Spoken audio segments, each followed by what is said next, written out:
लोकसभा चुनाव के मैदान में वैसे तो कई मुद्दों पर घमासान होता है, लेकिन इस बार तस्वीर कुछ अलग नजर आ रही है। ईडी, सीबीआई और इनकम टैक्स विभाग के एक्शन के बाद भ्रष्टाचार सबसे बड़ा मुद्दा बनकर उभरा है। हेमंत सोरेन हो या फिर अरविंद केजरीवाल, विपक्षी नेताओं की गिरफ्तारी ने पूरे विपक्ष को हिलाकर रख दिया है। विपक्षी पार्टियां बीजेपी और मोदी के खिलाफ एकजुट हो गई हैं। दिल्ली के रामलीला मैदान में हुई इंडिया गठबंधन की रैली में विपक्षी नेताओं ने केंद्रीय जांच एजेंसियों के दुरुपयोग का मुद्दा उठाकर मोदी सरकार को घेरा। अंपायर किसने चुने? नरेंद्र मोदी ने। हमारी टीम में से मैच शुरू होने से पहले 2 खिलाड़ियों को अरेस्ट करके अंदर कर दिया। तो भाइयों और बहनों, ये जो चुनाव हो रहा है, नरेंद्र मोदी जी इस चुनाव में मैच फिक्सिंग करने की कोशिश कर रहे हैं। आपने चुने हुए लोगों को, मुख्यमंत्रियों को जेल भेज दिया। जिस लोकतंत्र में और जिस लोकतंत्र के लिए दुनिया में भारत का सम्मान होता था, आज वही दुनिया में भारत की अगर सबसे ज्यादा थू किसी ने कराई है तो वो भारतीय जनता पार्टी के लोग हैं। अब तो उनका सपना ऐसा है कि 400 पार। मैं पूरे देश को आह्वान करना चाहता हूं कि एक व्यक्ति और एक पार्टी की सरकार देश के लिए खतरनाक हो गई है और अब वो समय आया है कि एक पार्टी और एक व्यक्ति की सरकार नहीं चलेगी।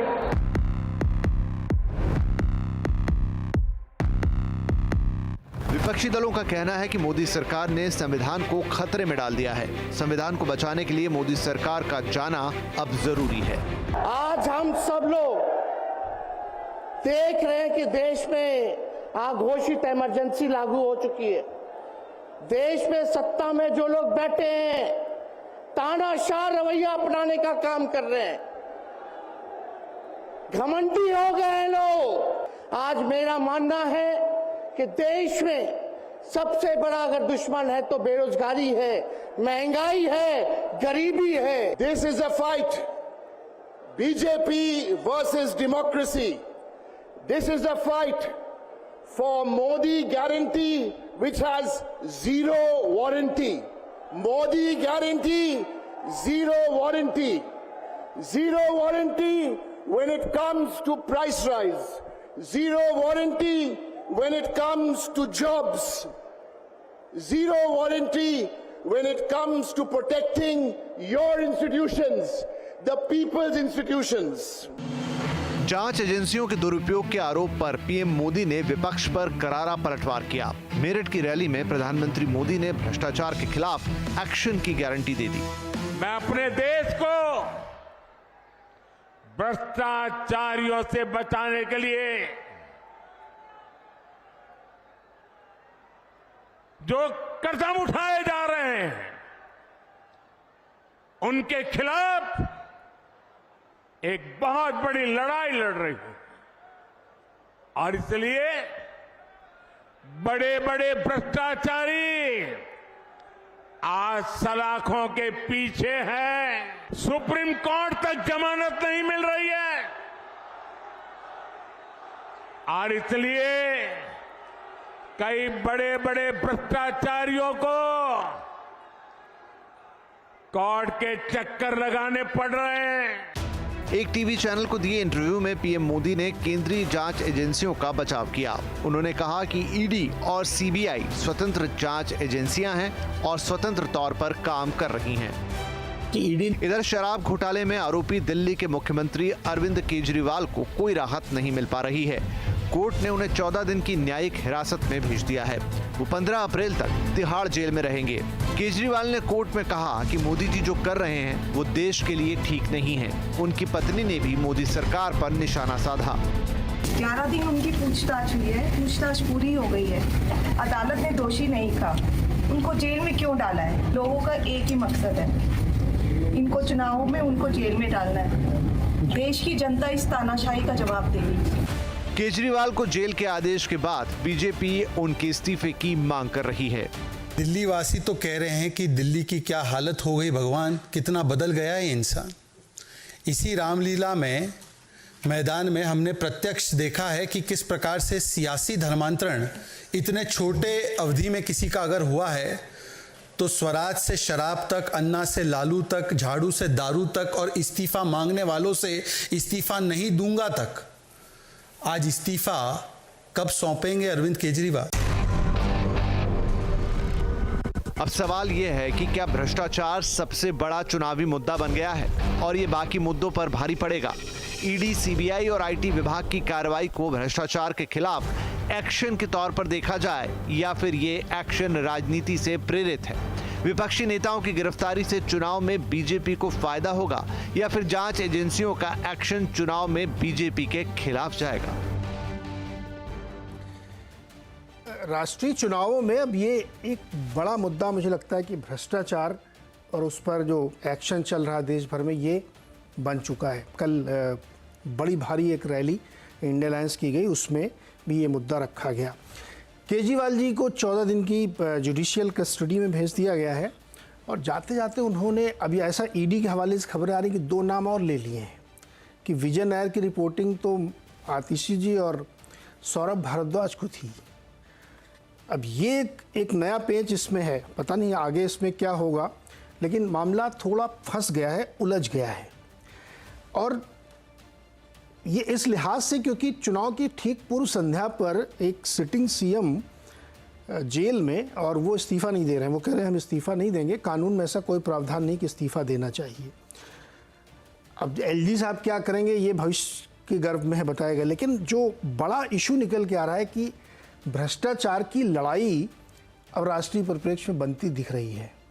भारतीय जनता पार्टी उसको, या प्रधानमंत्री जी की भी आपने बाइट सुनी, वो किस तरीके से इसको लेना चाहते हैं और आम आदमी पार्टी या अलायंस के लोग उसको कैसे काउंटर करेंगे, ये असली मुद्दा हमें लग रहा है बनता हुआ दिख रहा है। कौन इसका फ़ायदा उठाएगा और ख़ास तौर पे दिल्ली में आने वाले 10-15 दिनों में क्या होने वाला है, इस पर थोड़ी सी बातचीत आज हम करना चाहते हैं। हमारे साथ जो मेहमान परिचय कराता हूँ आपको, भारतीय जनता पार्टी के प्रवक्ता प्रत्युष कंठ हमारे साथ हैं, कांग्रेस की प्रवक्ता रिटायर्ड विंग कमांडर अनुमा आचार्य जी हैं, साथ ही आम आदमी पार्टी के प्रवक्ता नवीन गौड़ हैं, वरिष्ठ पत्रकार विजय त्रिवेदी जी और प्रेम कुमार जी। आप सबका सर बहुत बहुत स्वागत है।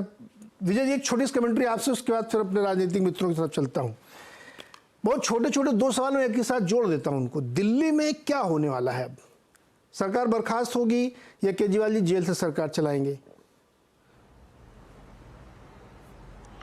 मुझे लग रहा है दोनों में ही संभावना कम है, क्योंकि ये जो मौजूदा सरकार है केंद्र की, वो शायद नहीं चाहती कि उनको शहादत दी जाए बर्खास्त करके, और केजरीवाल साहब भी नहीं चाहते कि मैं इसको वो इस्तीफा दूं और सरकार पर दबाव बनाए रखूं। तो वो लगातार कोशिश हो रही है। अब कौन सा भारी पड़ता है मुद्दा, क्या अरविंद केजरीवाल आने वाले दिनों में इस्तीफा देंगे? वो हो सकता है अपने पॉलिटिकल जो मैनेजमेंट है उसको देख रहे होंगे कि कैसे पार्टी चलेगी, कैसे सरकार चलेगी, ये सब चीजें भी चल रही है। लेकिन बहुत ज्यादा दिन का वक्त नहीं है, इसमें से कोई ना कोई एक फैसला हो जाएगा, मुझे ऐसा लगता है, पहली बात। दूसरा, जिसका आप जिक्र कर रहे हैं भ्रष्टाचार को लेकर, काफी दिनों से हम लोग चर्चा करते रहे कि इस इलेक्शन का कोई मुद्दा नहीं है, तो अब मुझे लग रहा है कि भ्रष्टाचार एक बड़ा मुद्दा बन जाएगा। वो दोनों तरफ से, चाहे विपक्ष की तरफ से कि भाई भ्रष्टाचार के नाम पर सरकार की कार्रवाई हो, या प्रधानमंत्री ने जिस तरह से भ्रष्टाचार को लेकर कल मेरठ की रैली में इशू बनाया, वो हेड ऑन किया है। प्रधानमंत्री क्या कर रहे हैं कि जितने विपक्ष के इशू हैं उनको हेड ऑन पर लेते। आप सोचिए, भ्रष्टाचार को लेकर इतना दबाव सरकार पर बन रहा है कि ईडी, सीबीआई ये, लेकिन उन्होंने कहा मैं भ्रष्टाचारियों को नहीं छोड़ूंगा। और फिर जब कांग्रेस ने वॉशिंग मशीन दिखाई तो उन्होंने वॉशिंग मशीन का भी जिक्र कर दिया। यानी वो हेड ऑन लेना चाहते हैं और भ्रष्टाचार को बड़ा इशू बनाना चाहते हैं। आप 2 इलेक्शंस को ध्यान रखें, 1989 और 2014 का चुनाव, दोनों ही इलेक्शन भ्रष्टाचार के मुद्दे पर लड़े गए थे। लेकिन उसमें और 2024 के इलेक्शन में केवल एक फर्क दिख रहा है कि उस समय भ्रष्टाचार सरकार के खिलाफ का एक बड़ा नारा था, बड़ा मुद्दा था। इस बार उलट है, विपक्ष के नेताओं पर भ्रष्टाचार का मुद्दा बनाया जा रहा है। अब वो कितना मुद्दा बनता है, जनता उसको कैसे रेसिप्रोकेट करती है, क्या वो ईडी, सीबीआई को लेकर, लेवल प्लेइंग फील्ड को लेकर या एक्शन को लेकर कैसे देख रही है, ये जल्दी आपको पता चलेगा। लेकिन भ्रष्टाचार बड़ा इशू बनने वाला है, मुझे ऐसा लग रहा है। हाँ, ये प्रधानमंत्री जी कई बार हेड ऑन ले चुके हैं। इससे पहले भी उन्होंने कहा था कि मेरा कमिटमेंट है, भ्रष्टाचार के खिलाफ ज़ीरो टॉलरेंस है और मैं किसी को छोड़ूंगा नहीं। इस पे आगे और डिटेल में बातचीत होगी। नवीन गौड़ जी मेरे साथ जुड़े हुए हैं, आम आदमी पार्टी। नवीन गौड़ जी, कैसे चलेगी सरकार दिल्ली की जब केजरीवाल जी जेल में रहेंगे तो? देखिए, सरकार जिस प्रकार से चलती है, कानून में जो प्रावधान है, कानून में ऐसा कोई भी प्रावधान नहीं है कि जेल में अगर कोई मुख्यमंत्री है जो जिसके ऊपर कोई आरोप लगे हैं तो वो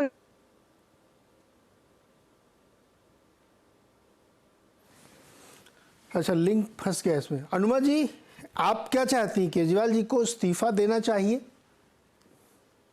मुझे तो आज बड़ा आनंद आया, बड़े दिनों के बाद आपके शो में आई हूं और आपकी या तो ये पत्रकार वाली चिंता थी, पत्रकार धर्म से आप चिंता कर रहे थे या चेतावनी दे रहे थे, मुझे समझ में नहीं आया। लेकिन जब मैंने विजय त्रिवेदी जी को सुना, नहीं, आपको चेतावनी क्यों लगी? आपको चेतावनी क्यों लगी? मैंने ऐसा क्या बोला जो आपको लगा मैं चेतावनी दे रहा था? चेतावनी की सबको पकड़ा जाएगा, चाहे कुछ हो या ना अरे हो। ऐसा प्रधानमंत्री जी ने कहा है, उन्होंने, मैं तो वो कोट कर रहा था। हाँ, ठीक है, आप बढ़िया कोट कर रहे थे, अच्छा लगता है आप कोट करते हैं। तो खैर, जी। विजय त्रिवेदी जी ने एक और बात कह के बड़ा मुद्दा साफ कर दिया कि ऐसा इलेक्शन में कोई मुद्दा नहीं दिख रहा था। मतलब एक चीज तो बहुत साफ है कि जो पोलराइजेशन करने का जो इरादा था प्रधानमंत्री जी का और उनके गैंग का, वो नहीं हुआ। क्योंकि मैं तो गांवों में रहती हूं, मैं तो गांवों में अभी 50-60 गांव मैंने 7 जनवरी के बाद से घूमे हैं, कहीं पर भी पोलराइजेशन एक मुद्दा नहीं रहा। अब एक और चीज वो कहते हैं त्रिवेदी जी, बड़ी मजेदार है वो भी। वो कहते हैं कि प्रधानमंत्री जी हेड ऑन ले रहे हैं। प्रधानमंत्री जी बेहद ढीठ है, भ्रष्टाचार मुद्दा है, पर भ्रष्टाचार बीजेपी का भ्रष्टाचार मुद्दा है। बीजेपी की तरफ सारी एजेंसीज हैं। एक जब तानाशाह लतीफे सुनाता है ना तो बड़ा मजा आता है। वो कहते हैं स्वायत्त संस्थाएं हैं। सीरियसली, मतलब कौन मानेगा कि अब ED, CBI, income tax department और इलेक्शन कमीशन ऑफ इंडिया, ये सारे के सारे स्वायत्त संस्थाएं बचे हैं क्या? रिजर्व बैंक ऑफ इंडिया का एक प्रोग्राम था 90वां स्मरणोत्सव, उसमें प्रधानमंत्री का बड़ा सा विज्ञापन छपा था कि वो मुख्य अतिथि हैं। आचार संहिता के बाद जो खुद प्रत्याशी है वो ऐसा करे और इलेक्शन कमीशन चुप रहे तो क्या मानेंगे आप? तो बेहद ढीठ, बेहद गैर जिम्मेदार, बिना जवाबदेही की राजनीति वाले प्रधानमंत्री जी के बारे में आज गांव-गांव में चर्चा है। इलेक्टोरल बॉन्ड की चर्चा बुधनी में है, जहां से शिवराज सिंह चुनाव लड़ रहे हैं, विदिशा में है और कहिए 8 जगहों पर है। तो इलेक्टोरल बॉन्ड एक ऐसा स्कैम है जिसके भ्रष्टाचार को सब लोगों ने समझ लिया है। भारत के लोगों को आप बहुत समय तक भ्रम में नहीं रख सकते। नवीन गौड़ कहाँ है? लोकतंत्र जो है वो लोकतंत्र अपनी अब दोबारा रिक्लेम करने वाला है। अभी तक ये सब चला कि आप ये कुछ भी कह दें कि प्रधानमंत्री जी भ्रष्टाचार को बिल्कुल, मतलब उसके लिए तो आप लोग भी शामिल हैं अनुमा जी? नो टॉलरेंस है प्रधानमंत्री जी का। तो अनुमा जी, बॉन्ड वाले भ्रष्टाचार में तो आप लोग भी शामिल हैं जी? बॉन्ड वाले भ्रष्टाचार में तो आप लोग भी शामिल हैं। बॉन्ड वाले हम भ्रष्टाचार में नहीं शामिल हैं। हाँ। बॉन्ड से हमें चंदा मिला, हाँ। लेकिन भ्रष्टाचार नहीं, हमने हफ्ता वसूली नहीं की। अच्छा, आपको लोगों ने दान में दे दिया ऐसे ही? हम तो क्यों देंगे? अगर ये फार्मूला है कि डर से दिया तो आपको क्यों, आपसे क्यों डर रहे थे? आप मुझे टोक इसलिए रहे हैं क्योंकि जो बात है ना उसका जवाब नहीं है आपके पास, इसलिए टोक रहे हैं। अरे जवाब तो भी पृथ्वी जी को देना, मैं क्यों दूंगा? मैं तो सवाल पूछ रहा हूँ कि अगर आपसे डर नहीं रहे थे और उनसे ईडी से डर रहे थे तो ईडी के डर से चंदा दे दिया। आपके पास कौन सी ईडी थी जो आपको चंदा दिया? हम जो आपसे कह रहे हैं, हमने चंदा लिया है, हमने हफ्ता वसूली नहीं की है कि पीछे से रेड करा दे। सबको मालूम है कि जिस अरविंदो फार्मेसी के ऊपर जिसके डायरेक्टर को ईडी ने जेल में रखा था, अपने कस्टडी में रखा था, उसने 55 करोड़ का चंदा दिया है। ऐसा होता है कोई? कहीं आपने देखा है ऐसा? ये तो तभी होता है जब आप किसी का डर हो, कोई आपसे उगाही कर रहा हो तो चंदा। अच्छा, आपने मेरे उस सवाल का जवाब नहीं दिया। मैंने जो पहला सवाल आपसे पूछा था कि आप क्या चाहते हैं कि केजरीवाल जी इस्तीफा दे, बने रहे? देखिए, मेरे तो बहुत सारे इंट्यूशंस हो रहे हैं और उस इंट्यूशंस में से मुझे ऐसा लगता है कि केजरीवाल जी के ऊपर दूसरे तरफ का भी अब कहानी चलने वाली है और उनके और भी विधायकों के ऊपर। उनका इस्तीफा देना नहीं देना वो उनकी पार्टी की और उनका लोकतंत्र में उनका अधिकार है। अगर वो कानून के दायरे में आता है और वो बने रह सकते हैं तो बने रह सकते हैं, उसमें क्या प्रॉब्लम है? उसको जबरदस्ती किस लिए नेल करना चाहिए? भाई एक चुने हुए मुख्यमंत्री को जब जेल में डाल दिया गया है और बिना किसी प्रमाण के डाला गया है, वही है ना प्रक्रिया जो है, प्रोसेस है, वही पनिशमेंट है। अनुमा जी, लेट्स मेक इट सिंपल। अरे सुनो ना ma'am, let's make it simple. आप कह रही हैं कि उनको अगर अधिकार है, कानून उनको अलाउ करता है तो उनको बने रहना चाहिए, यही कह रही ना आप? हाँ, आपका इंट्यूशन कह रहा है कि 2-4 और अंदर जाने वाले नाम तो उन्होंने खुद ही ले लिया है। इंट्यूशन नहीं कह रहा है, वो तो आपने अभी नाम लिया ना शुरू में आपके प्रोग्राम में। अरे नाम इसलिए लिया क्योंकि वहां से नाम निकल के आ रहा है कि आतिशी जी और सौरभ जी को रिपोर्टिंग कर रहे थे, रवि नायर, तो इसलिए वो आपने कहा, आपका इंट्यूशन कहता है कि वो 2 भी अंदर जा सकती है। आपका इंट्यूशन है, मेरा नहीं है। आजकल जो पीएमओ से कहानियां चल के इधर तक आती है ना, तो अरे जैसे भाई, सुनो पहला ही अच्छा, नाम जब आता है ना, तो हम समझ जाते हैं कि अब ये कहानी इस ओर जाने वाली है। प्रेडिक्टेबल जी। नहीं। अब अच्छा, पृथ्वी जी से जवाब ले लें, अभी नवीन जी का लिंक लेंगे। अनुमा जी रुको ना। प्रत्युष जी, चाणक्य ने कहा था कि दुश्मन का दुश्मन दोस्त हो जाता है। अब अनुमा जी को तो मुझे बहुत बुरा लगे जैसे मैं बोलूँगा। अनुमा जी की पार्टी के 4 लोगों ने बैठ के केजरीवाल जी का शराब घोटाला खोला, उसका क्रेडिट भी लिया। आज कह रहे नहीं, इस्तीफा नहीं देना चाहिए, उनको जेल से चलाना चाहिए सरकार। और आप लोग जो है ईडी और सीबीआई के डर से, धमकी से पूरे विपक्ष को जो है एकदम कॉर्नर कर देना चाहते हैं। जवाब दीजिए दोनों सवालों का।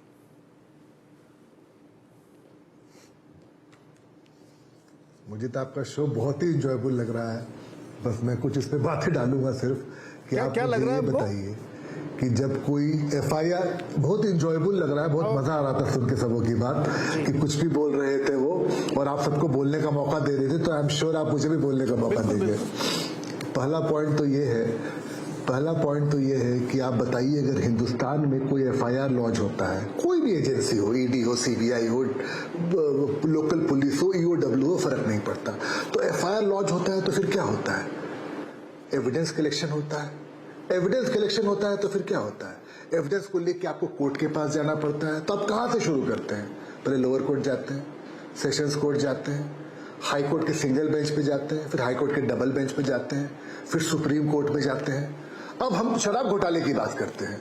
हर कोर्ट घूम आए वो, सुप्रीम कोर्ट में जज साहब ने देख के क्या बोला? हमारे देश के सीनियर मोस्ट जज हैं, अगले कुछ महीनों में चीफ जस्टिस ऑफ इंडिया हो जाएंगे। बोले क्लियर ट्रेल दिख रहा है मुझको तो। फिर फाइल नीचे आ गई, इन्वेस्टिगेशन शुरू हुआ। इतने सारे डिजिटल प्रूफ जब छोड़ रखे हैं आपने चोरी कर रखी है, तो आप कैसे बचेंगे? आप हिंदुस्तान में कितने बड़े आदमी हुई है, लॉ से बड़े नहीं होते हैं। उसको बोला कि देखिए इलेक्शन के समय बीजेपी ने बंद करवा दिया। बीजेपी बंद करवाती है? आपको 9 सम्मन गए तो उस समय आप बोले विपासना करेंगे, घूमेंगे, आप जा नहीं रहे हैं। बीजेपी कहां से इन्वॉल्व है इसके अंदर में? आप अपना टाइमिंग देखते हो, आपको डे 1 से पता है आप किंग पिन हो, आपने सारी चोरी ऑर्गेनाइज की है, आप इसको टालते आ रहे थे। डर था कि आप तो लोग कहते हैं ना कानून के हाथ लंबे होते हैं, आप तक पहुंच ही जाते हैं। आपको पता है कि क्या जब तक वो एविडेंस कलेक्ट नहीं करेगी कोई भी एजेंसी हो, वो कोर्ट के पास जाएगी ही नहीं। जैसे जाएगी कोर्ट उसको तुरंत डिसमिस कर देगा। कोई भी एजेंसी, कोई भी इन्वेस्टिगेटिंग ऑफिसर कभी नहीं जाता है कोर्ट में जब तक उसके पास पूरा एविडेंस कलेक्ट नहीं होता है। ना वो आपको पता है ना हमको पता है। ये जो एविडेंस कलेक्शन का प्रोसेस होता है, ये सिर्फ लॉर्डशिप्स को पता होता है और एजेंसी दिखाती है उनको। हम लोगों को कब पता चलता है? जब एफआईआर होता है, पब्लिक डोमेन में आता है, तो हम उसको पढ़ते हैं, हम उसको बोलते हैं। जैसे अभी हम लोगों ने पढ़ा कि केजरीवाल जी ने तो निपटा दिया सौरभ भारद्वाज को भी और आतिशी को भी। बोले भाई देखिए, हम तो मिलता था 15-20 बार। आप बताइए, एक आउटसाइडर आपसे सरकारी मीटिंग में बैठ सकता है? पॉसिबल है? हमारे फैमिली मीटिंग में तो आउटसाइडर बैठ ही नहीं सकता है। तो इतना बड़ा एक्साइज पॉलिसी में आउटसाइडर बैठ रहा है, वो बिना अरविंद केजरीवाल के आशीर्वाद के बैठ जाएगा? उसके बाद बोलते हैं नहीं मेरा तो उससे कैजुअल था, पर रेगुलर रिपोर्टिंग वो कर रहा था सौरभ भारद्वाज और आतिशी को। अरे भाई आप क्या बात कर रहे हैं? सरकार चला रहे हैं कि मजाक कर रहे हैं? और सरकारी घर के अंदर रह रहा है जो ऑनरेबल ट्रांसपोर्ट मिनिस्टर के नाम पे है। ये हो क्या रहा है? और फिर भी आप बोलोगे बीजेपी चेंज कर रही है आपको। जी, चोरी करो आप, पैसा कमाओ आप, हवाला करो आप, और आप बोलो कि बीजेपी हमको चेंज कर रही है। सर आप बताइए, ऐसा होता है? जी प्रत्युष जी, तो सारा चीज जो प्रूफ है तो पब्लिक के सामने है ना। प्रत्युष जी रुको एक जरा, अभी बीच में जरा अनुमा जी कुछ इंटरवेन करना चाह रही हैं, आप लोगों के बीच में ही होगा। बताइए अनुमा जी, क्या है बताइए। अब मैं कह रही हूँ, इतना भोलापन कहाँ से आता है? इतने भोले कैसे हो जाते हैं? मैंने शुरू में ही कहा था प्रोसेस इज पनिशमेंट। वही है कि आज आपने जेल में डाल दिया, क्या ये 1 महीना नहीं रुक सकते थे? भाई चुनाव होता नहीं देते। इसी तरह से हेमंत सोरेन को भी पहले ही डाला, जबकि ईडी ने ये कहा, ये सुप्रीम कोर्ट ने कहा है मनीष सिसोदिया के लिए आज तक भी कोई सबूत नहीं ले पाई, ला के दे पाई है ईडी। तो ये सबको दिख रहा है कि इतने इतने लोगों को इतने इतने दिनों से जेल में रखा गया है। अनुमा जी एक चीज, एक मिनट सुनिए ना अनुमा जी, पहली बात तो ये जो आपने कहा ना कि 1 महीना रुक नहीं सकते थे, क्यों रुकना चाहिए? कोर्ट को और कानून को क्या लेना कि आप चुनाव है और अभी दिवाली है, होली है, सबूत नहीं है इनके पास, इसलिए फिर जमानत क्यों नहीं दे दी? देखिए, अच्छा मैं आपको, देखिए नीरज जी एक बात बहुत ध्यान से समझिएगा। सुनिए ना, हम लोग जो कि मेरी बात सुन लीजिए। अब सवाल तो सुनिए, सवाल तो सुनिए ना। आपने सवाल पूछा था, नहीं उसका अभी जवाब कहाँ पूछा मैंने सवाल, अब मैं पूछ रहा हूँ। जो पूछा था उसका ही जवाब दे रही थी। कोर्ट में जब मामला गया और आपने कहा सबूत नहीं है उनके पास, तो कोर्ट ने जमानत क्यों नहीं दी? मैंने अपने न्यूज रूम में बहुत लोगों से पूछ रहा था कि कोर्ट जमानत क्यों नहीं दे रहा जब सबूत नहीं है, तो बताइए। पहली चीज तो ये है कि ये जो कानून है जिसमें इस तरह से जमानत ना देने का जो प्रोविजन है, ये एक एक्ट के द्वारा लाया गया और जो भी मनी बिल की तरह पास हुआ था। तो जहां जहां इनके कारनामे ऐसे होते हैं, जहां जहां इनको लोकतंत्र को धक्का लगाना होता है, संविधान का हनन करना होता है, उस समय वो सारे बिल मनी बिल की तरह लाए गए। PLM prevention of money act भी मनी बिल की तरह लाया गया है। आप भी जानते हैं, मैं भी जानती हूँ। और उसके बाद आप कहेंगे तो वही प्रोसेस की बात है, ईडी बार बार साक्ष्य नहीं ला रही, बार बार उनकी रिमांड मांग रही है, और अब तो तिहाड़ जेल में भेज दिया गया है। फिर 15 अप्रैल को यही ड्रामा होगा। इसी तरह से मनीष सिसोदिया के साथ हुआ, इसी तरह बहुत लोग हैं। तो ये सरकार जो तानाशाही कर रही है वो सबको दिख रहा है। जब भी किसी बिल को इस तरह से मनी बिल की तरह लाया जाता है। अनमोल जी आपके सहयोगी आ गए हैं आम आदमी पार्टी गौर साहब, उनके पास चलते उनकी बात बीच में रह गई थी। नहीं, एक बात मैं आपकी बोलना चाह रहा था, आपने बहुत अच्छा पॉइंट रखा कि PMLA कानून में सेक्शन 45 में कुछ संशोधन करके मनी बिल की तरह पास करा लिया गया, जिससे कि राज्यसभा में नहीं जाने पाए। आपको बताऊं, ऐसे बहुत सारे कानून बहुत दिनों से बने हुए हैं जिनमें प्रूव करने की या सबूत देने की जिम्मेदारी एक्यूज की होती, जैसे SC/ST act, atrocities against women act, dowry act. इसमें जो फंसता है ना उसको अपना साबुत कर, ये वाले इन्होंने नहीं बनाए थे, ये पहले से बने हुए हैं। तो ऐसे बहुत सारे कानून जहाँ पे एक्यूज को अपनी सफाई देनी पड़ती है। एक मिनट, नवीन गौर जी को जोड़, हाँ गौर साहब आपकी बात रुक गई थी बीच में। इन्होंने बनाया था। सरकार कैसे चलेगी दोस्त जेल से? देखिए नीरज जी, ऐसा तो पहली बात कोई प्रावधान नहीं है कि जेल से सरकार नहीं चलाई जा सकती है। ऐसा कोई प्रावधान नहीं है कि CM को इस्तीफा देना जरूरी है। जेल से कैसे सरकार चलेगी ये सुनिश्चित करना, ये इसमें कोर्ट का इंटरवेंशन होना चाहिए। कोर्ट को सुनिश्चित करना चाहिए कि किस प्रकार से जेल से सरकार चलाई जा सकती है, क्या क्या एमिनिटीज की जरूरत है जो जेल में चाहिए है, या फिर CM हाउस को जेल बनाया जा सकता है। वो तो जितने भी अवेलेबल ऑप्शन है उन सभी ऑप्शंस को एक्सप्लोर करना चाहिए। तो ये ऑप्शन आप लोग क्यों नहीं एक्सप्लोर कर सकते कि अपनी पार्टी में एक नया नेता चुन के उसको CM बना दें? अभी तो एक्सप्लोर कर सकते हैं। जो ऑप्शन एक्सप्लोर करने का हमारा सबसे महत्वपूर्ण ये नहीं है कि सरकार जेल से चलेगी, कहां से चलेगी। महत्वपूर्ण ये है कि दिल्ली के लोगों को जो सुविधाएं मिल रही हैं, अच्छी शिक्षा की सुविधा, अच्छे स्वास्थ्य की सुविधा, वो सारी सुविधाएं लगातार मिलते रहना चाहिए। और दिल्ली के लोगों ने जो ये काम तो सौरभ भारद्वाज और राजश्री मरलेना, इवन सुनीता जी भी कर सकती है, इसमें केजरीवाल नहीं करेंगे ऐसा जरूरी थोड़ी है। हाँ नीरज जी, मैं ये कह रहा हूँ, दिल्ली की जनता ने जब अरविंद केजरीवाल जी को मैंडेट, इतना हाई मैंडेट दिया, 62 सीट्स आउट ऑफ 70, इतना क्लियर एंड स्ट्रॉन्ग मैंडेट है, तो उनको सरकार चलाने देने में क्या दिक्कत है? भारतीय जनता पार्टी क्यों चाहती है कि वो इस्तीफा दे, क्या सरकार कोई और चलाए? क्या दिक्कत है जब कोई कानून नहीं है? सुनिए सर, भारतीय जनता पार्टी की दिक्कत नहीं है, इसमें टेक्निकल दिक्कत है। जेल मैनुअल के हिसाब से नहीं चल सकती सरकार। अब उसमें कानून के हिसाब से नहीं, कानून के हिसाब से नहीं चल सकती ना, वही तो आपको बता रहा हूं मैं। कौन सा कानून है जो कह रहा है कि नहीं चल सकती? आप मुझे बताओ कैसे वो कैबिनेट मीटिंग करेंगे जेल के अंदर? मैं वही बता रहा हूं, आपको यही कह रहा हूं। नहीं, आप नहीं कह रहे हैं ना, आप सुनिए ना, टेक्निकल फंस गया ना इसमें सर। मैं आपकी इस बात से सहमत हूं कि कहीं लिखा नहीं कि जेल जाते हुए व्यक्ति को इस्तीफा देना चाहिए, ये आपकी बात बिल्कुल सही है। वहीं पे जब दूसरा पार्ट आता है कि जो मीटिंग्स होंगी, जो उसमें फैसले होंगे, वो कैबिनेट के फैसले सीक्रेसी के साथ होते हैं, लेकिन वहाँ तो जेलर साहब को दिखा के ले जाना पड़ेगा सारे कागज, और लौटते समय फिर वो देखेंगे क्या जा रहा अंदर, क्या आ रहा अंदर, कौन गया, क्या डिस्कशन हुआ, सब वीडियो कैमरा देखेंगे। इसलिए पॉसिबल नहीं, जेल मैनुअल अलाउ नहीं करता ये, तो मुझे लगता है वो एक प्रॉब्लम फंस गई वहां पे। और आप लोग रोज कहते हैं कि संविधान की मर्यादा को बनाए रखना है, यहाँ संविधान की मर्यादा तार तार हो जाएगी। कैसे? संविधान में कहीं नहीं लिखा हुआ। अरे कहीं आज तक आपने लिखा आजादी के बाद से जेल से सरकार चल रही थी कहीं पे? मैं एक बार कंप्लीट कर लेता हूँ नीरज जी, फिर आप बोलिएगा। मैं ये कह रहा हूँ कहीं जब नहीं लिखा हुआ है तो ये सुनिश्चित करना कि सरकार सुचारू रूप से चल सके, इसमें इंटरवेंशन करना चाहिए, कोर्ट को भी इंटरवेंशन करना चाहिए। और जो अमेनिटीज की जरूरत है, जैसा कि मैंने कहा कि आप सीएम हाउस को जेल बना दीजिए, सीएम हाउस से चला लीजिए, बहुत सारे ऑप्शंस हो सकते हैं। पर भारतीय जनता पार्टी हर पॉइंट पे, हर बिंदु पे कहीं न कहीं आम आदमी पार्टी से डरी हुई है और ये चाहती है किसी प्रकार से अरविंद केजरीवाल जी से बचा जा सके। पर मैं नवीन जी ये बताइए, एलजी ने मान लीजिए ये कह दिया कि आप लोग अपना एक नया नेता चुन लीजिए, क्योंकि वो नेताजी जेल में है, तो सुचारू रूप से कामकाज चले, लोगों को पानी बिजली मिलती रहे, इसलिए आप एक नया नेता चुन लीजिए। तो आप लोग चुनेंगे? आम आदमी पार्टी अगर ये कह रही है कि अरविंद केजरीवाल जी जेल से सरकार चलाना चाहते हैं, उसमें दिक्कत क्या है? मुझे तो समझ में, भारतीय जनता पार्टी बता तो दिया, अब कौन सा हिंदी में बता रहा हूँ सर, जेल मैनुअल के हिसाब से बहुत मुश्किल होगी, नहीं चल पाएगी। अभी कोर्ट जाके जेल मैनुअल बदल दे पूरा कि नहीं गुरु अब ये सब चेंज करो, ऐसे चलेगी सरकार? क्योंकि केजरीवाल जी से ही चलवानी है सरकार। मैं तो इसलिए पूछ रहा हूँ, टेक्निकल प्रॉब्लम है। जब इतना स्ट्रॉन्ग मैंडेट दिल्ली की जनता ने दिया है तो कोर्ट को उसमें इंटरवेंशन, मैं बार बार कह रहा हूं, कोर्ट को इंटरवेंशन करना चाहिए। आपके सहयोगी जिनकी पत्नी कल्पना जी कल रैली में थी, हाँ कल ही रैली में थी, और उनके पति हेमंत जी को जब गिरफ्तारी है तो उन्होंने इस्तीफा दिया, पहले चले गए। वो है पहले दिया या गिरफ्तारी के बाद दिया?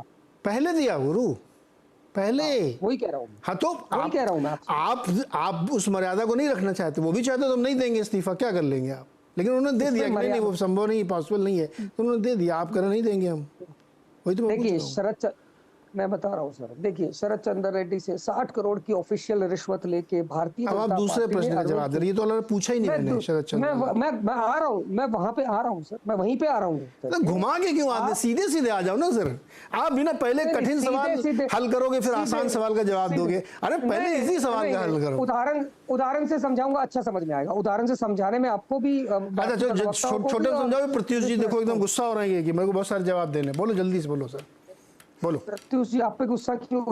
अरे आप दोनों लोगों में इतना समय दे रहा हूँ, वो जवाब देना चाह रहे हैं, बोलिए सर बोलिए। आपने इतना अधिकार पता नहीं क्यों दे रखा गुस्सा होने का। मैं ये कह रहा हूँ कि गलत एलिगेशन लगा के भारतीय जनता पार्टी अरविंद केजरीवाल जी से डरती है और वो चाहती है कि लोकसभा चुनाव में ये प्रचार ना कर सके।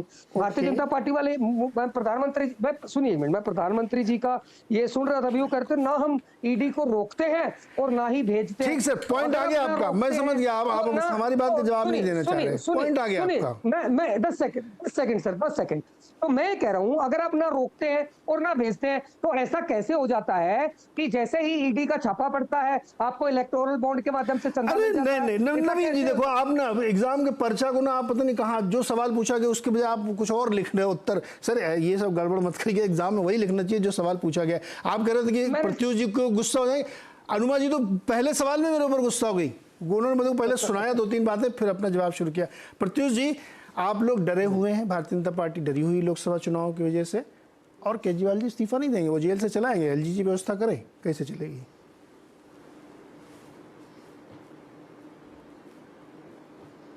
नीरज जी डरता वो है जो चोरी करता है।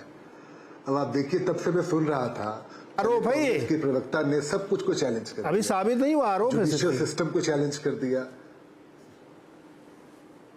आरोप भाई, उनका आरोप वो कुछ भी लगा ले, पर आप ये देखिए कि आप इन दोनों का बात सुनिए, जिसपे हमारा देश टिका हुआ है, जो कॉन्स्टिट्यूशनल बाउंड्रीज है सबको तोड़ दिया। बोला जुडिशरी गलत, इलेक्शन कमीशन गलत, हाँ, और अभी कुछ देर और प्रोग्राम चल जाएगा तो हर वो पिलर जिसपे भारत का संविधान खड़ा है उसको तोड़ देंगे। सारा प्रॉब्लम समझ रहे कहाँ है? Family oriented. अब ये भी जा रहा है भैया भाभी की तरफ, पार्टी केजरीवाल वाला भी। और वहां पे आप देखिए, अभी नीरज भाई आप देखें कि कितना, आई थिंक 2 महीना भी नहीं हुआ है, अजय माकन जो ट्रेजर है पार्टी, कांग्रेस पार्टी के, उन्होंने बड़ा सा ट्वीट लिखा और कांग्रेस हेडक्वार्टर में बैठ के बोला केजरीवाल से बड़ा चोर कोई नहीं है, इतना पैसा गोवा में गया है। मैं नहीं बोल रहा हूं भाई, बीजेपी का प्रवक्ता नहीं बोल रहा है, ये कांग्रेस के ट्रेजर बता रहे हैं। कहां बता रहे हैं? कांग्रेस के हेडक्वार्टर में बैठ के बता रहे हैं। और उन्होंने 3 पन्ने का वो निकाल के दिया कि कैसे पैसा गया, कैसे कहा गया। कल भाई साथ बैठे हुए थे, हाथ में हाथ पकड़ के जी, वो पहले ही बात थी, अब दोस्ती हो चुकी है। ये क्या हो रहा है? नीरज भाई 1 मिनट, ये कोई बहुत पुरानी बात नहीं है, 2 महीने पुरानी बात है। नीरज भाई आप तो मुझे बोलने नहीं दे रहे, मैं आपका सिर्फ मेमोरी रिफ्रेश कर रहा हूँ। नहीं, मैंने इनसे पूछा था अनुमा जी से, मेरा पहला सवाल यही था। Rahul, memory very refresh. और नीरज भाई मैं ठीक से सुन नहीं पाया। मैंने कहा कि अनुमा जी से तो मैंने पहले ही पूछा था कि आप लोग इतना क्रेडिट लेना चाहिए था कि आप देखिए कंक्लूजन की तरफ पहुंच रहा है केस, ये उस तरफ चल पड़ा है, तो अनुमा जी ने उसका जवाब नहीं दिया। पहले ही सवाल पूछा था मैंने, मैं कुछ भूलता नहीं हूँ सर, एकदम आप लोगों की दया से मुझे रोज 2-4 चीजें याद दिला देते हैं। आप लोग सारे पार्टी वाले मुझे याद दिलाते थे, तो ये भी सोशल मीडिया को बहुत चलता रहता है। मैं तो ये बोलूंगा कि अजय माकन जी की जो इन्वेस्टिगेशन स्किल थी वो ईडी से भी ऊपर थी। ईडी का तो हम लोगों ने बात, ठीक है प्रत्युष जी, अभी रुकिएगा जरा, प्रेम कुमार जी को लेके आते भाई। सुनिए ना, प्रेम कुमार जी बहुत कंफ्यूजन हो गया। प्रेम जी और विजय जी इसका समस्या का हल निकाले। केजरीवाल जी कह रहे हैं इस्तीफा नहीं देंगे, नवीन जी भी कह रहे हैं नया नेता भी नहीं चुनेंगे, तय करो कैसे सरकार चलेगी। भारतीय जनता पार्टी पता नहीं बर्खास्त करने के मूड में है कि नहीं, एलजी साहब क्या सोच रहे हैं मुझे पता नहीं है।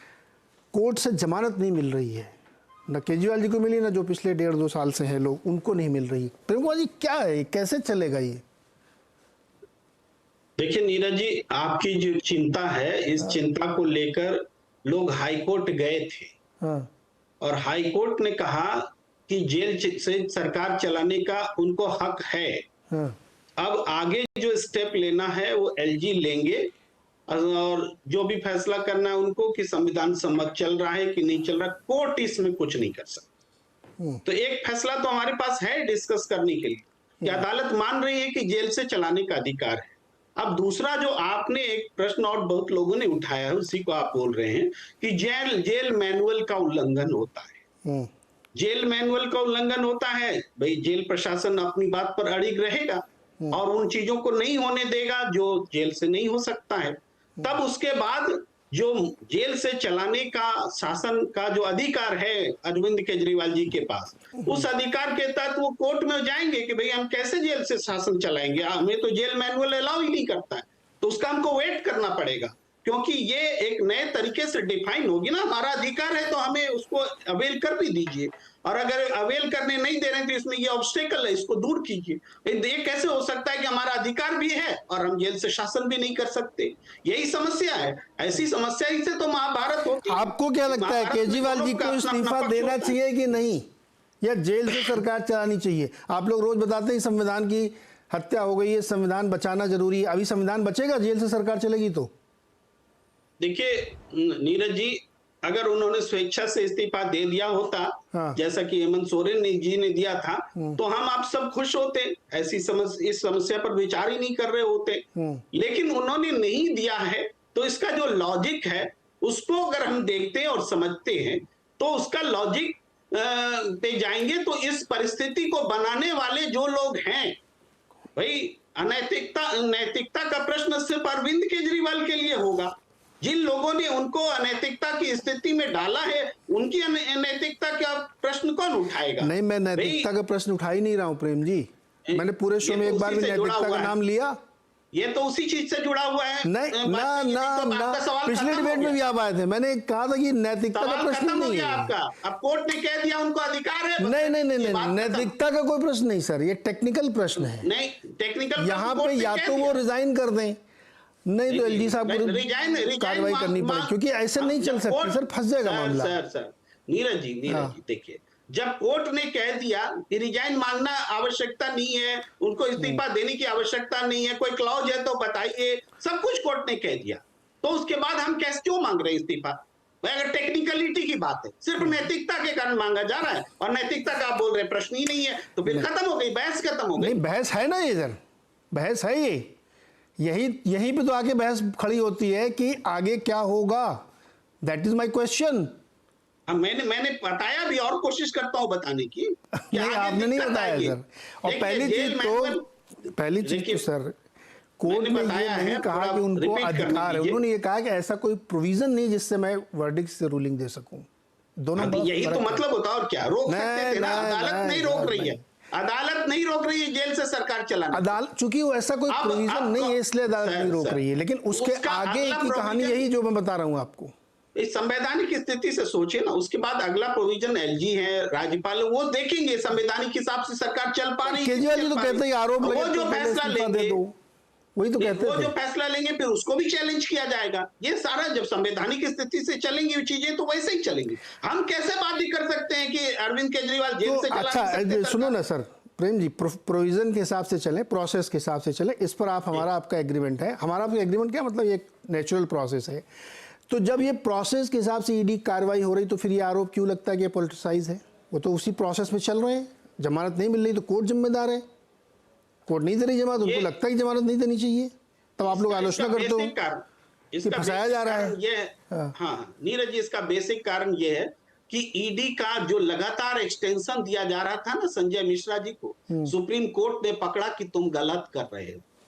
सुप्रीम कोर्ट ने कहा कि नहीं, ईडी का एक्सटेंशन नहीं होगा। राजनीतिक दुरुपयोग को सुप्रीम कोर्ट ने पहचाना और वो दुरुपयोग कागजों में दिख रहे हैं, आगे इलेक्टोरल बॉन्ड में उसकी पुष्टि हुई है। इसीलिए लोग कह रहे हैं कि ईडी का जो एक्शन है वो एक्शन पक्षपातपूर्ण है। अरे तो वो पक्षपातपूर्ण कोर्ट में, विजय जी भाई मेरे को समझ में नहीं आ रहा, ये तो ना तो टेक्निकल बहस हो रही है यहाँ पे।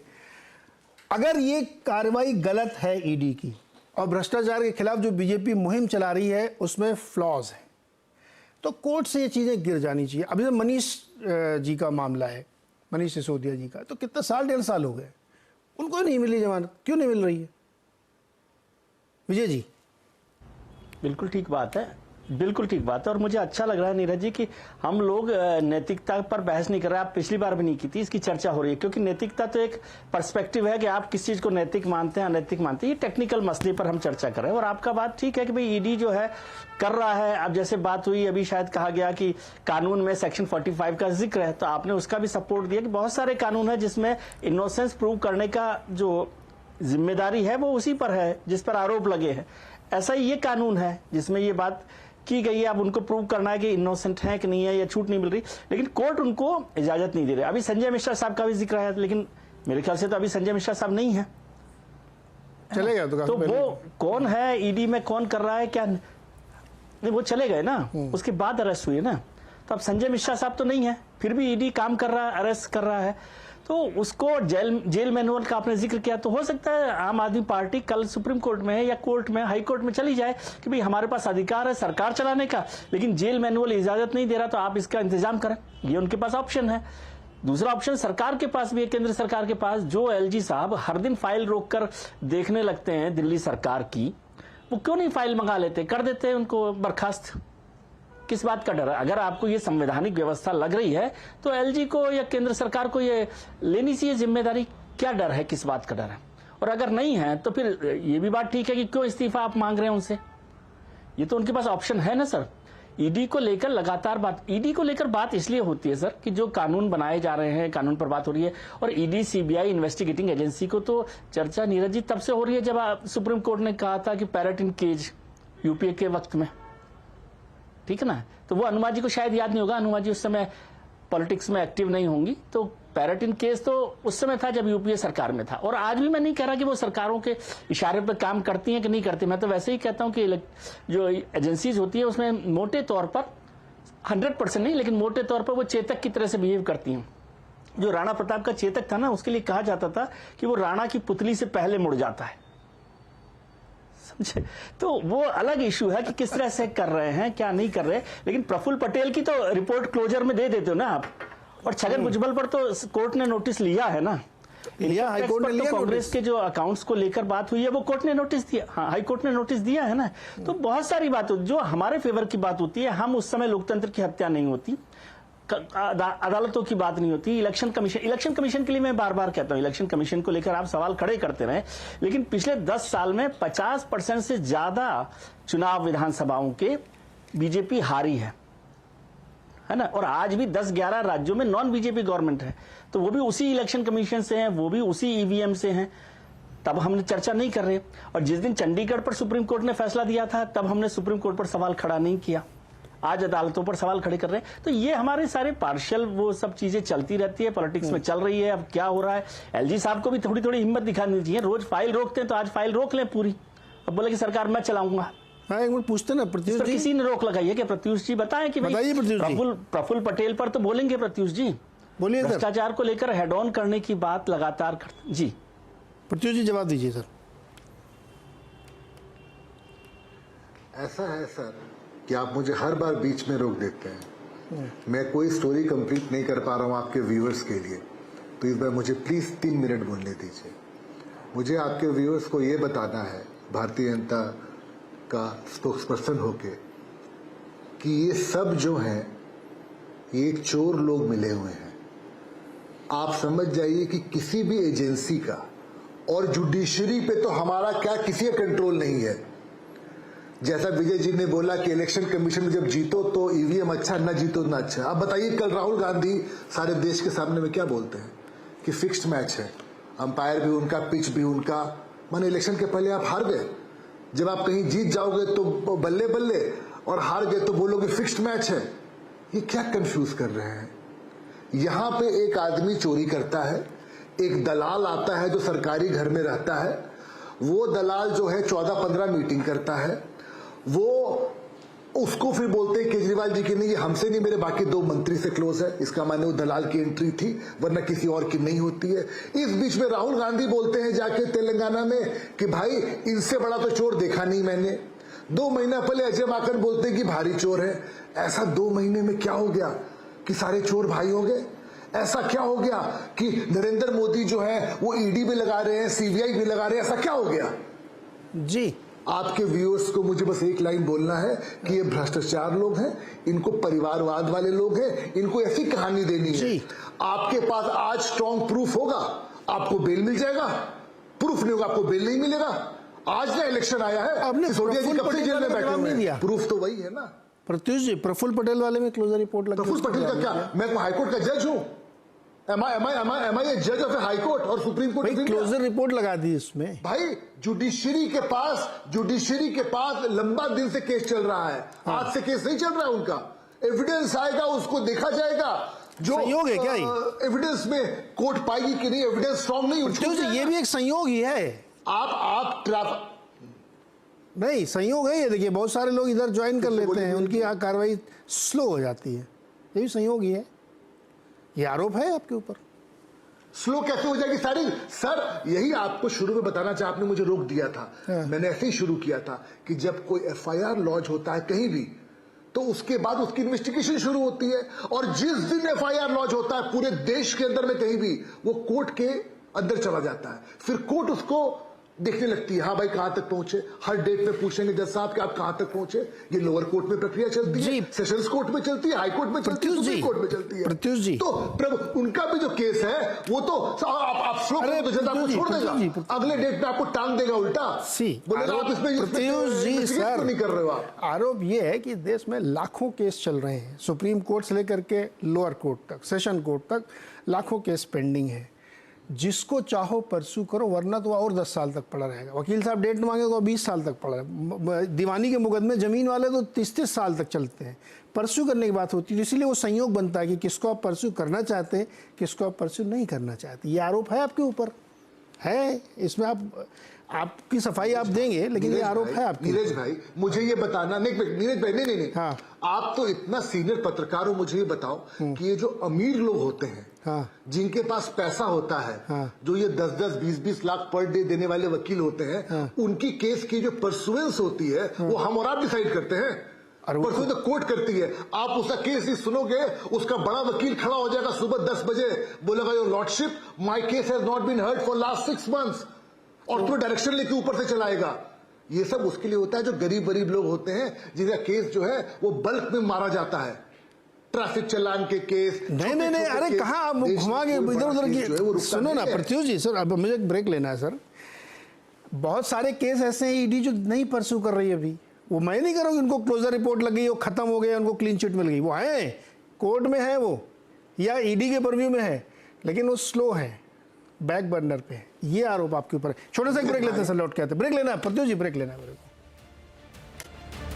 आपका और चर्चा ये हो रही है आज की दिल्ली में एक बहुत विकट समस्या खड़ी हो गई है और भ्रष्टाचार एक बड़ा इशू इस चुनाव में बनता हुआ दिख रहा है। इसी पे हम लोग बातचीत कर रहे हैं पार्टी के प्रवक्ता और विद्वानों के साथ।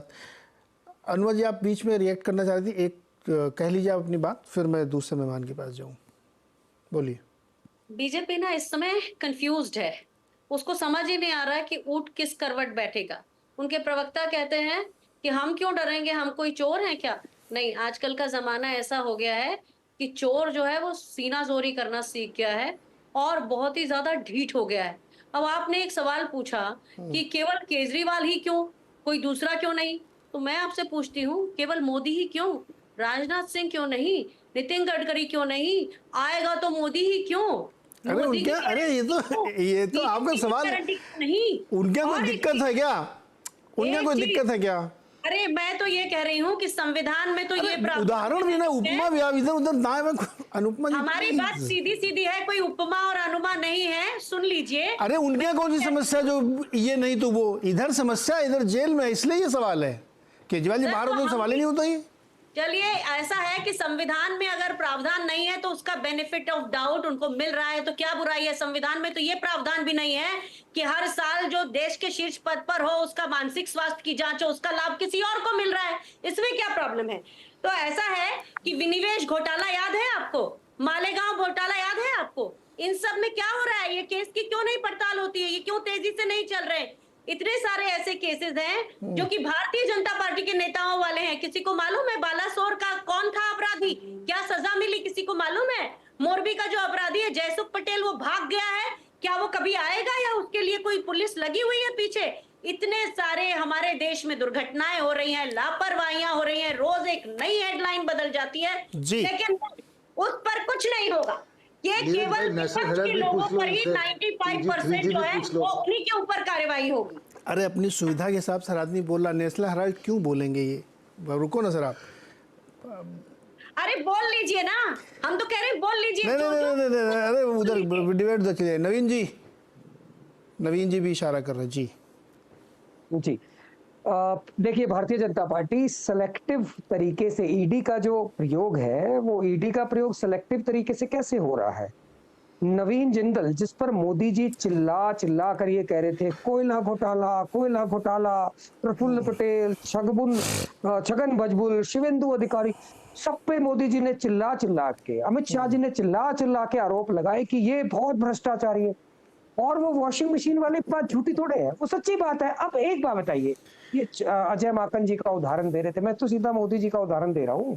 ये इतने बड़े डकैत 400, 400, 500 वोटों की चोरी करते हैं चंडीगढ़ में जाके, और 400 पार की बात करें, 400 हार रहे हैं, ये पार नहीं हो रहे, 400 हार रहे हैं। इनको शर्म आनी चाहिए कि ये सेलेक्टिव लोगों पर टारगेट करके हेड हंटिंग करते हैं। यार सुनो ना गौड़ साहब।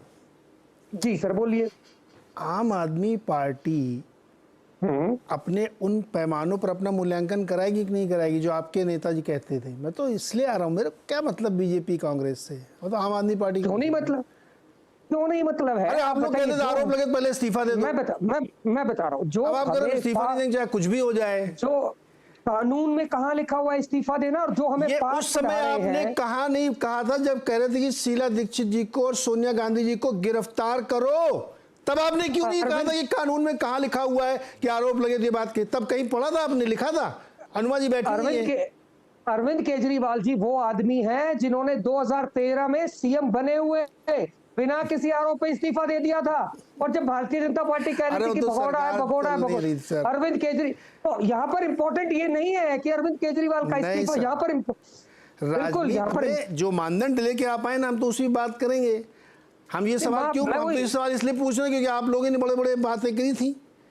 नीरज जी, मैं दोबारा रिआइट्रेट कर रहा हूँ, अरविंद जी ने इस्तीफा बिना किसी आरोप के दे दिया था। वो आदमी किसी लालच में सत्ता पे नहीं बैठा हुआ, आज वो आदमी एक्सपोज करना चाहता है, वो एक्सपोज करना चाहते हैं भारतीय जनता पार्टी को कि भारतीय जनता पार्टी कितनी निर्दोष पे आ सकती है। और एक मिनट, और भारतीय जनता पार्टी जो ये कह रही है कि सुप्रीम कोर्ट का ऑर्डर का इनसे ज्यादा अवमानना और अपमान कौन करेगा सुप्रीम कोर्ट का, जिन्होंने दिल्ली सर्विस मैटर में सुप्रीम कोर्ट का ऑर्डर आता है, 8 साल तक केस चलता है, सुप्रीम कोर्ट का ऑर्डर आता है कि दिल्ली के सर्विस मैटर में ये अधिकार जो है दिल्ली की सरकार को है, और ये रातों रात अध्यादेश लाकर इतनी निर्लज्जता पे ये भारतीय जनता पार्टी आ गई है। और ये जो एक्शन भ्रष्टाचार पे नहीं है, ये दारू घोटाला नहीं है, ये चुनाव घोटाला होने वाला है, ये चुनाव घोटाला होने वाला 2024। ओके ठीक है सर, रुकिए। देखिए मैंने पर्याप्त समय कोई कंप्लेंट नहीं कर सकता पॉलिटिकल दल। अभी मैं सबसे कम समय ने प्रेम जी को दिया है। प्रेम कुमार जी भी छोड़ो ना ये सब बातें। ये बताओ आप कि कल राहुल जी ने 4-5 चीजें गिनाई भी है कि मैच फिक्सिंग है। अभी विजय जी ने एक बात कही कि 50% से ज़्यादा सरकारें पिछले 10 साल में हार गई चुनाव ईवीएम रहते हुए। मैं थोड़ा और पीछे चलता हूं सर। जब से चुनाव हुए भारत के इतिहास में, आज़ाद भारत के इतिहास में 90% इनकम्बेंट गवर्नमेंट जीत जाती थी और तब बैलेट चलता था। तब ये सवाल किसी ने नहीं उठाया सर। अब ईवीएम से आधे से ज्यादा इनकम्बेंट सरकारें हार जाती हैं, तो फिक्सिंग कहाँ हुई? प्रेम जी। देखिए विजय जी इस बात पर ध्यान नहीं दे पा रहे कि अब उनकी तर्ज पर हम बोले तब तो केरल में भी बीजेपी की सरकार बन जानी चाहिए थी, हाँ पंजाब में भी बन जानी चाहिए थी। अरे बीजेपी का जहां कोई पहुंच ही नहीं है, रीच ही नहीं है, संगठन ही नहीं है, वहां भी क्या आप जिता देंगे क्या? तो ये इससे ईवीएम पर लगे हुए आरोप खारिज नहीं होते। ईवीएम मशीन पर आरोप नहीं लग रहा है। ईवीएम के सॉफ्टवेयर में चेंज हो सकता है, उसमें काले शीशे वगैरह वगैरह तमाम बातें हैं। बात है कि हम अपना वोट जिसको दे रहे हैं उसको जा रहा है कि नहीं, ये संशय है। इस पर विचार करने के लिए कोई तैयार होगा कि नहीं होगा, ये मसला है। एक बात। दूसरी बात है कि भ्रष्टाचार पे बात हो रही है, मैं थोड़ा कहना चाहता हूँ। अभी तो बहुत चर्चा में है सीतारमण जी का बयान। लोग पूछ रहे हैं, नविका कुमार जी पूछती हैं उनसे कि भाई आपको भ्रष्ट लोग पार्टी में कबूल हैं? तो कबूल है। क्या 7 बार 6 बार सीबीआई का चार्जशीट लगा रहेगा तब भी कबूल है? तो बोलती है कि पार्टी की रणनीति है। तो आप बताइए, जिसको ये तो सवाल ही खत्म हो गया ना कि प्रफुल्ल पटेल और इधर उधर, इनको तो भ्रष्ट लोगों को कबूल है, भ्रष्ट लोग खुलेआम बोल रहे हैं। तो इसलिए ये मुद्दा भी खत्म। एक और इंपॉर्टेंट बात है जो आज कहा जा रहा है कि अरविंद केजरीवाल जी ने 2 आदमी का नाम ले लिया। हाँ। और नाम ले लिया का जो मतलब है ना, इसको देखिए, रवि नायर ने 1.5 साल पहले ये कह दिया था, मैंने उसको कागज को भी निकाल लिया, बोलेंगे तो हम दिखा भी सकते हैं। उसमें 10वें नंबर पर आखिरी लाइन उन्होंने लिखा था कि मेरे जो जिनको रिपोर्टिंग है वो आतिशी और भारद्वाज है, सौरभ भारद्वाज। तो जिस बात को पहले कहा जा चुका है, ईडी कह रही कि अरविंद केजरीवाल ने खुलासा कर दिया, खुलासा किया, तो फैक्ट है, रवि नायर ने मान लिया। तो वहां से इन्होंने हेडलाइंस दिया है, नैरेटिव दिया है पॉलिटिकली कि उठाओ कि अरविंद केजरीवाल अपने लोगों को फंसा रहे हैं, वो अपनी पत्नी के लिए सीएम का रास्ता बना रहे हैं। ये नैरेटिव देने का काम ईडी आज से नहीं, जब 9 बार समन भेज रही थी ना तब से कर रही थी, क्योंकि ईडी को तो गिरफ्तार कर लेना चाहिए। क्यों वो मौका देती थी कि समन करो और बीजेपी प्रेस कॉन्फ्रेंस करो। इसीलिए कहा जाता है कि ईडी और बीजेपी में साठगांठ है।